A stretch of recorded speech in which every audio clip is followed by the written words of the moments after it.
Hi, everyone. Thank you for joining the Foodeshow. We have with us Angelle Kwemo from Believe in Africa. She'll be sharing her story with us. So I'll leave you, Angelle, to introduce yourself to the audience.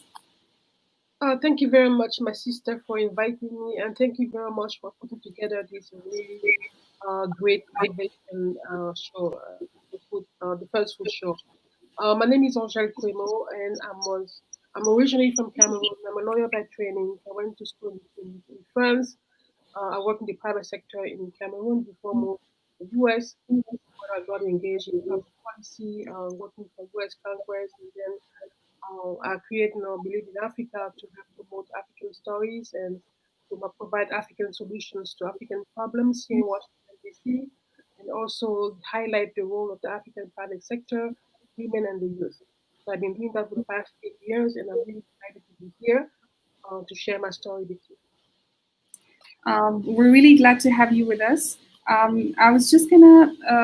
want you to talk a little bit about your initiative, Believe in Africa, and tell everyone how it started and what got you interested in actually working and developing Believe in Africa.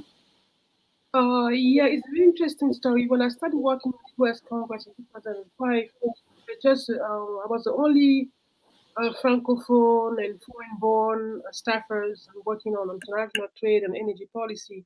So, and we have identified two or three with unique background like myself, and we decided to meet informally to support each other and help each other in our job.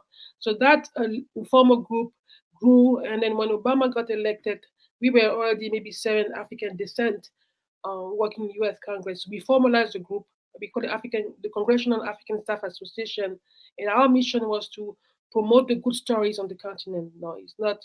But that time it was 2001, 2010, to show them that Africa is not just poverty. We can be a strong partner. We are not just a recipient. We can be a strong partner.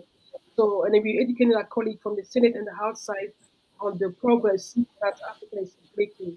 When I decided to leave Congress in 2012, I was already I took that engagement, that advocacy outside of Congress, and I created with my former colleague, one few of them who left Congress like me, many Africans, many staff in general, they leave Congress to go to the administration or to go to trade street or advocacy.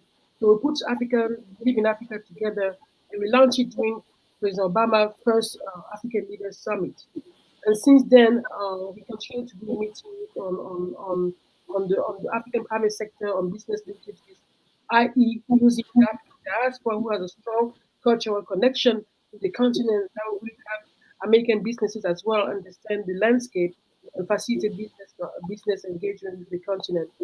So we migrated slowly and adjust to new topics. So I was involved in the President Hillary campaign, and I was co-chairing the African Executive for Women, Washington D.C., Maryland, and Virginia. So after spending 6 months on women advocacy, we lost election. I decided to transpose it into something that could be useful for women in Africa. And one of the topic and one of the area, the sector where women are already playing a pivotal role is agriculture. So we launched, Believe in Africa launched African Women Agriculture Network out of Morocco because of the way Morocco is positioned as a gateway to the Africa and to Europe and the Middle East. So we created our African Women Agriculture Initiative out of Marrakesh, Morocco in 2017.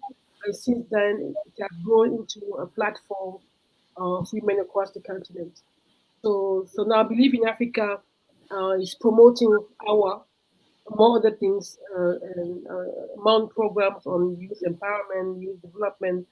The same thing, Believe in Africa sponsored a book that I released, sharing my story and trying to encourage young Africans to get into public policy, fulfill their dream, etc. So that's where we are today, and I'm looking forward to contribute to the success of the food show. Thank you so much. That's a really interesting stories. And I want to have your insight on especially with everything that is happening right now with the COVID-19 era, the impact that's going to have on all the initiatives that your guys are working on, especially with women empowerment and in the field of agriculture. What do you think are the challenges right now? And what are the steps that you're taking to help women overcome this the COVID-19 and actually maybe work on making their business successful and bigger in the future? I will start with an African proverb that said, "Things who doesn't kill you make you stronger."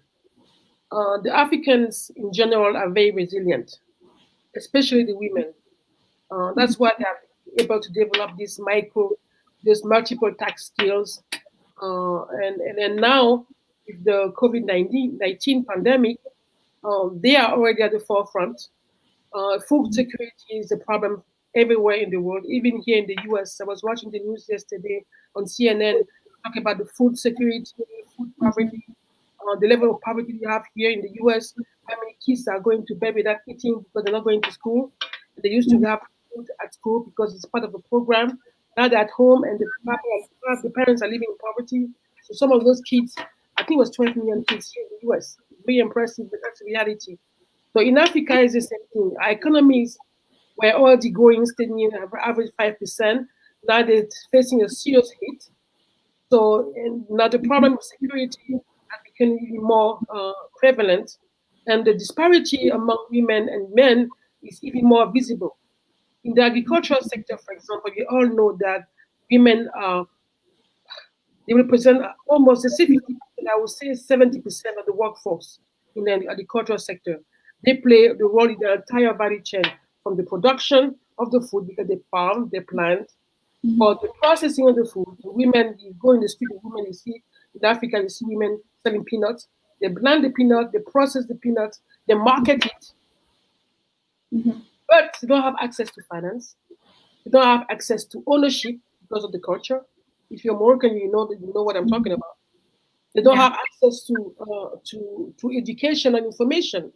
So agriculture is a business. It's not just a security stuff, a subsistence, but you cannot be at the forefront from farming to the table and Mhm. be on the sideline. So we are advocating for same thing you see when you talk about agriculture, you see women, all subsistence. When you go to agro business, you don't see any women. So they Yeah. don't earn enough return from their work, and it's time for us to equip them what they need to move from subsistence to entrepreneurship. I know it's going to be challenging, but we Mhm. have a solution among ourselves. That's what the power of networking. So what we're doing now, with my experience, we did events, 3 events already. And then when I was doing the tour, especially West Africa, I did Central Africa, all the countries one by one in Mhm. 2 months, 1 week in Equatorial Guinea, 1 week in Cameroon. We look at women from the one in rural area, the entrepreneurs and the youth. We can realize that we have a solution to our problem internally. Sometimes you don't need to go outside to get solution. If you're planting peanuts, for example, I can be in the processes business. I can be in the packaging business. So we can women if they work together, they can uh, uh, they can scale their business and then we can create a value chain like that that will trickle down to the community. And because some of them don't have education, you cannot say giving finance to women in the village if you don't even have a bank account. So let's be realistic. But if you build a strong network, and that's where I like the concept of the food show, because we can use digital to create a network, aggregate our resources, and make sure we all use our different skills and get our food to the market and get our money in our pocket. That's what we are advocating for. That's what our platform is ambitioning to do. Through the platform, you can give access to market, access to financial education, financial literacy, training, access to input. We need to democratize access to input and fertilizer. And then you can just also have them give them some type of advocacy like I'm doing now. I'm sitting here on my computer in Washington D.C. talking about the women in the village I don't know, so I was I Where? want to use a village in Morocco, what is your Morocco, somewhere off Marrakesh, or Yeah, Tafraout. In Tafraout, for example, women that are doing uh, les amandes, the Tafraout. So I'm sitting here yeah. advocating for same thing for women in the Chad. Mhm. Up there is producing shea butter. So we created that platform for that as well. And I think it's really critical what the food show is doing. You through digital could be giving an opportunity to all those women, give them access to market. Because I'm sure in the platform I checked yesterday, you have big buyers in the platform. You have capacity building experts in the platform. You have engineers in the platform. Those are the things that can be useful to our women and to our members, and help them scale their activities. Yes, that's exactly what the foodie show stands for. Is like you said it beautifully. Like we are trying to democratize the networking to maybe small and medium enterprises all over the world that don't have the means to actually go to a physical trade show and then advertise and exhibit their products and maybe connect with all the people that will help them to achieve presence internationally. Why not? So Mhm. thank you so much, Angelle, for being with us and sharing your story. And don't forget to, if you want to connect with Angelle, to do that using our app. And thank you, Angelle, so much. Thank you very much for having Pleasure. me. So I will, next time for next edition, maybe I didn't think about it. I have close to 630 women in the network. So next year I will make sure we promote them. Absolutely, absolutely. Help For others. maybe our next edition in Yes, 6 months.